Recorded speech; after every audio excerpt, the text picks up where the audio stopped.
हरे कृष्णा। दीपावली की आप सभी को हार्दिक शुभकामनाएं।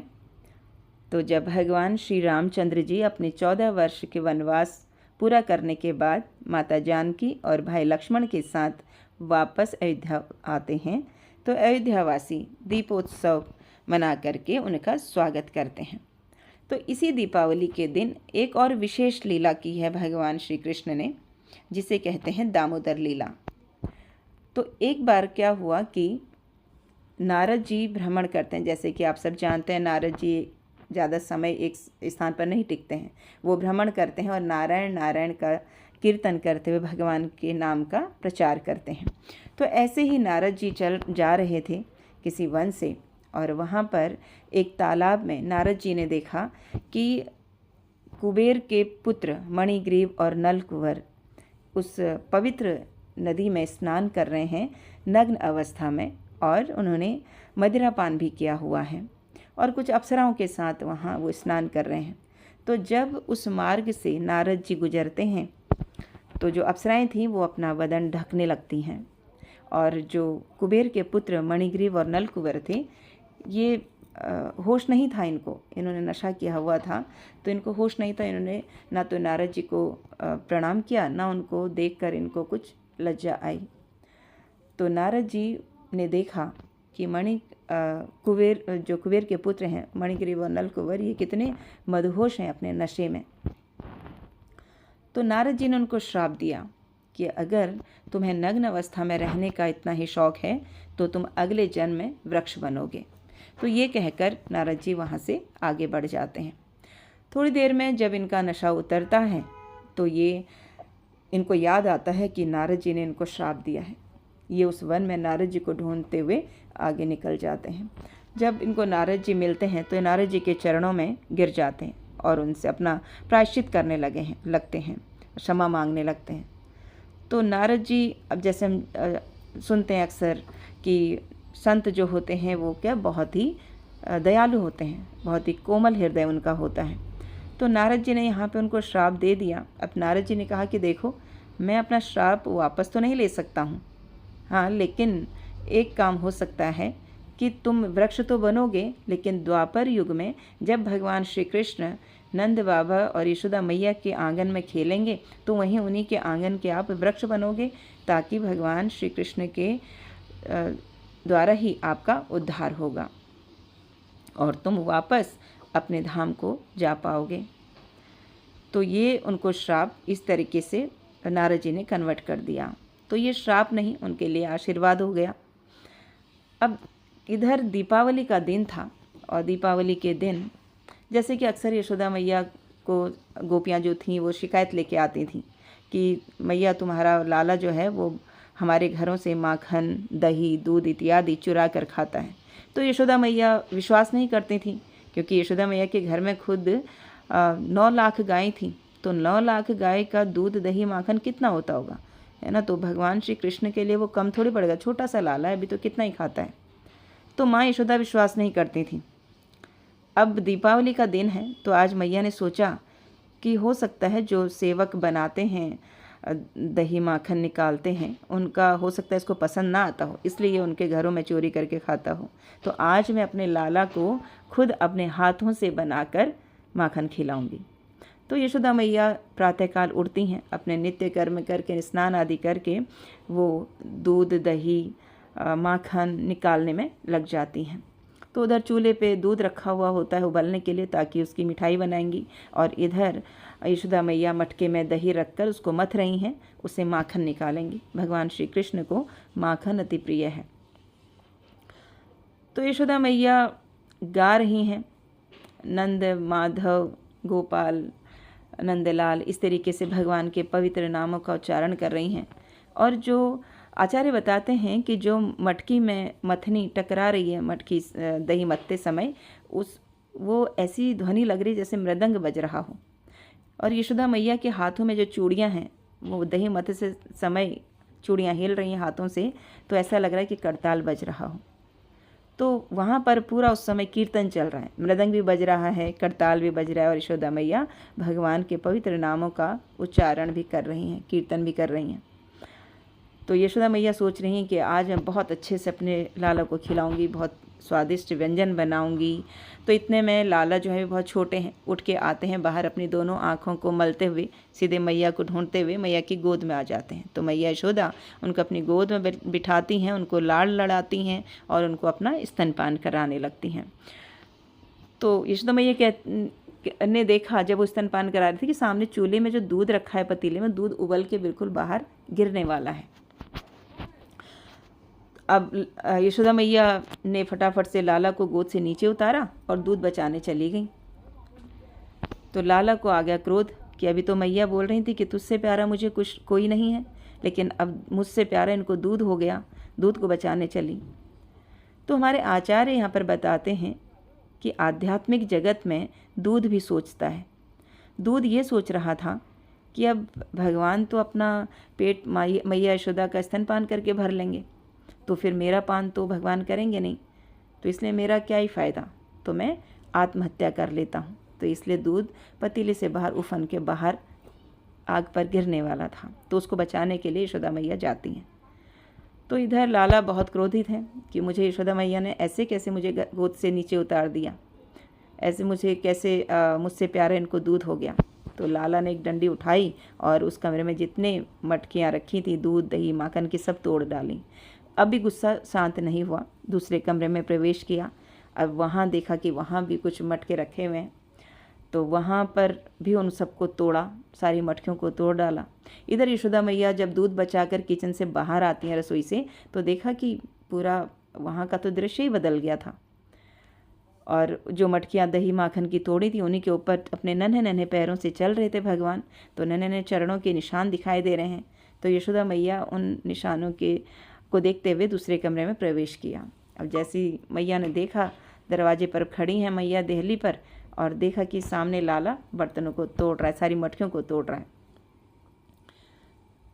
तो यशोदा मैया ने डंडा लिया और आज तेरी पिटाई करूंगी, इस भाव से यशोदा मैया लाला के पास जाती हैं। लाला ने देख लिया मैया को आते हुए, और लाला ने उस कमरे में जो खिड़की थी, उस खिड़की से बाहर कूद गए नंदगांव की गली में। अब मैया यशोदा भी सोचें कि मैं ज़रूर पकड़ के आज रहूँगी, ज़रूर आज तेरी पिटाई करूँगी। आगे आगे लाला भाग रहे हैं, पीछे पीछे मैया यशोदा भाग रही हैं।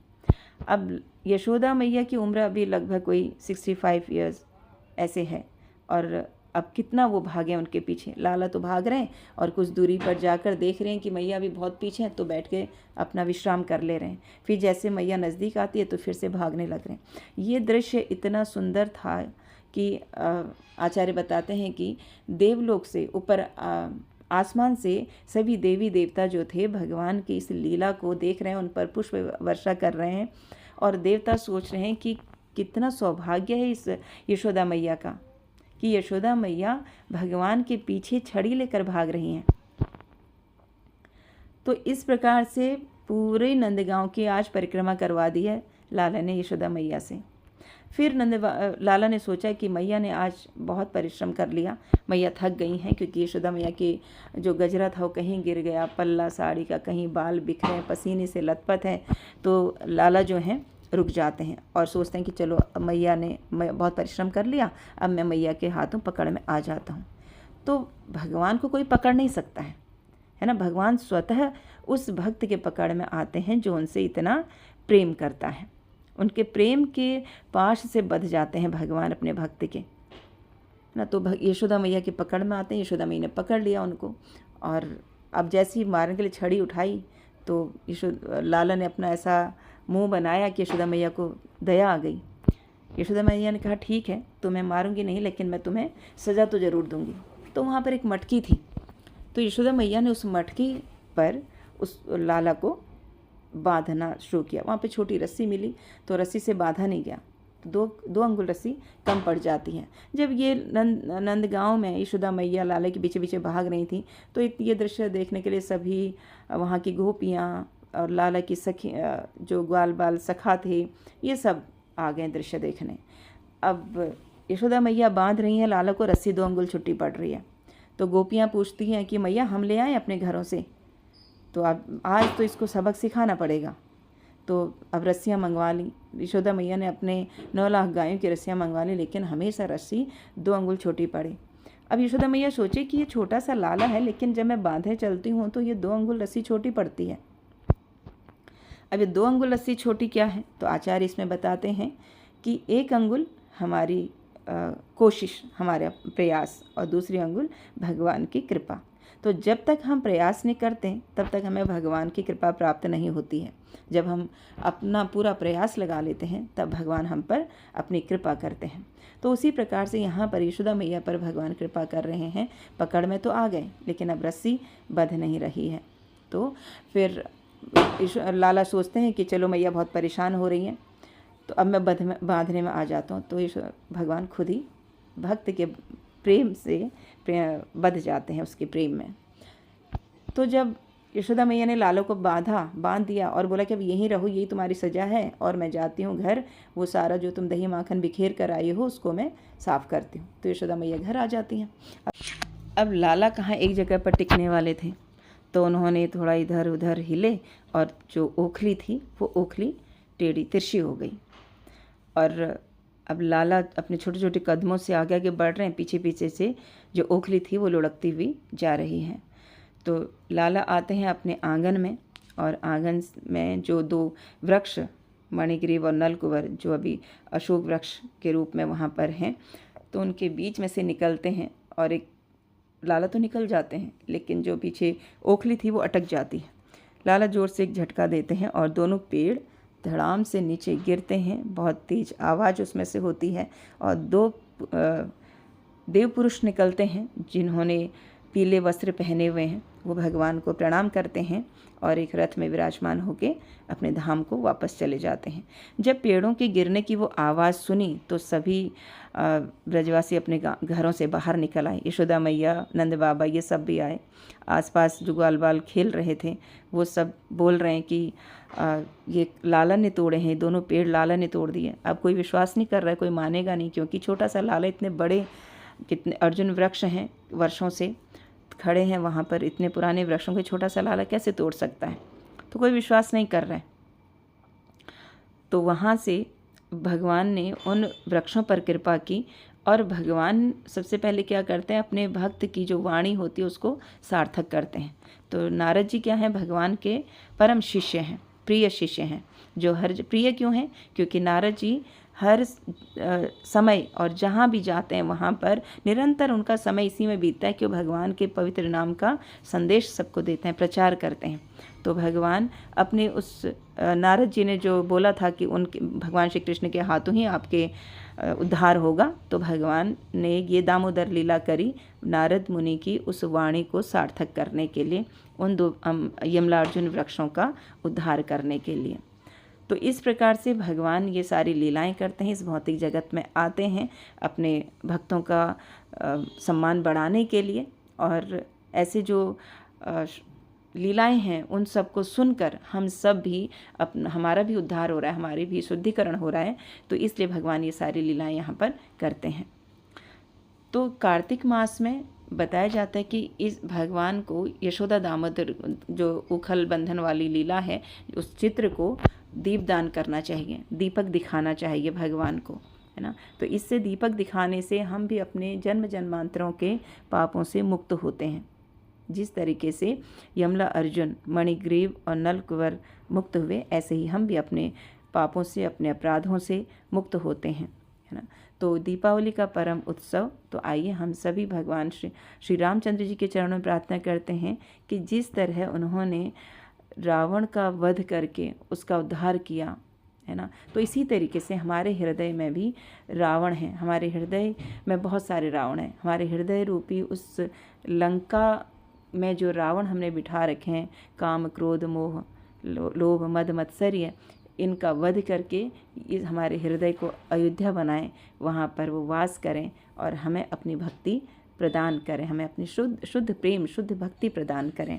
इस प्रकार से हम भगवान श्री रामचंद्र जी की चरणों में प्रार्थना करते हुए, यशोदा दामोदर को दीपदान करते हुए दीपावली उत्सव को मनाना चाहिए। हरे कृष्णा।